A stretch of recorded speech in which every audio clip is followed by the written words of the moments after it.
প্রেমিকাকে মেনে নিলেও চৈত্র মাসে বিয়ের অনুমতি নয় পরিবারের। তীব্র অসন্তোষের জের যুবক প্রেমিকের আত্মহত্যা। বাড়ির পাশের থেকে এক যুবকের ঝুলন্ত দেহ উদ্ধার ঘিরে চাঞ্চল্য। স্থানীয় সূত্রে খবর, জলপাইগুড়ি জেলার রাজগঞ্জ ব্লকের সন্ন্যাসীকাটা গ্রাম পঞ্চায়েতের দলিলচন্দ এলাকায় ওই যুবকের সাথে শিলিগুড়ি সংলগ্ন শাহুডাঙ্গি এলাকায় এক যুবতীর প্রেমের সম্পর্ক গড়ে ওঠে। এরপর দিন কয়েক আগেই ওই যুবতীকে নিজের বাড়িতে নিয়ে আসে প্রেমিক যুবক। দুজনের মধ্যে বিয়েও হয় পাকাপাকি, কিন্তু চৈত্র মাসে বিয়ে করা যাবে না বলে পরিবারের থেকে বলা হয়। এই নিয়ে পারিবারিক অশান্তিও হয়েছে বলে জানা গিয়েছে। এরপরই আজ সকালে যুবকের বাড়ির পাশ থেকে তার ঝুলন্ত অবস্থায় দেহ দেখা যায়। খবর দেওয়া হয় পুলিশে। এরপর রাজগঞ্জ থানার পুলিশ এসে মৃতদেহ উদ্ধার করে ময়নাতদন্তের জন্য হাসপাতালে পাঠিয়েছে। অনুমান করা হচ্ছে, চৈত্র মাসে বিয়ের অনুমতি পরিবার না দেওয়ায় তীব্র অসন্তোষের জেরে আত্মহত্যার পথ বেছে নিয়েছে যুবকটি। যদিও ঘটনার তদন্ত শুরু করেছে রাজগঞ্জ থানার পুলিশ। তবে সকালবেলা উঠে দেখলাম যে লোকজনগুলা কান্নাকাটি করতেছে। তারপরে আমি বিছানা থেকে উঠে গেলাম, দেখতেছি আমার কাকাতো ভাই ও গাছে ঝুলে আছে। এটাই আর কি। কেন এরকম হয়েছে সেটা তো সঠিক আমার জানা নাই।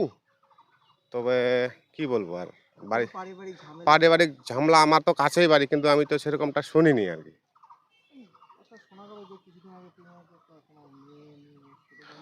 ও হ্যাঁ, ওইটা দেখলাম মেয়েটা ঘরে।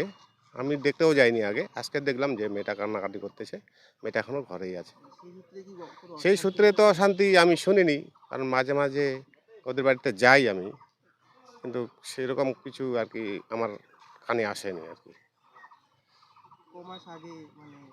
এইটা মোটামুটি 10-12 দিন হলো আর কি। ছেলেটার নাম হচ্ছে, আমরা তো রিক। হ্যাঁ, বয়স 24। ও শিলিগুড়ি একটা প্রাইভেট কোম্পানিতে এক্স-রে রিপোর্ট করে আর কি, কাজ করতে আর কি। বাড়িতে ওর বাবা আছে, মা আছে, একটা বোন আছে, ব্যাস। জায়গার নাম দলিলচত। হ্যাঁ।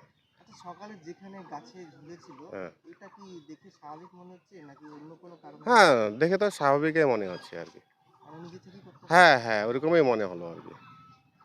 কারণ ছেলেটা, আপনার নাম আর পরিচয়? আমার নামটা হচ্ছে বিপিন রায়। আমার ওই ছেলেটার পাশেই বাড়ি, ওনার আর কি দাদা লাগি আমি। কেউ কারোর সঙ্গে কেচাল ঝগড়া কোনোদিন দেখিনি। মানে এরকম কাজ যে করবে, মানে ধারণা ছিল না আর কি কারো।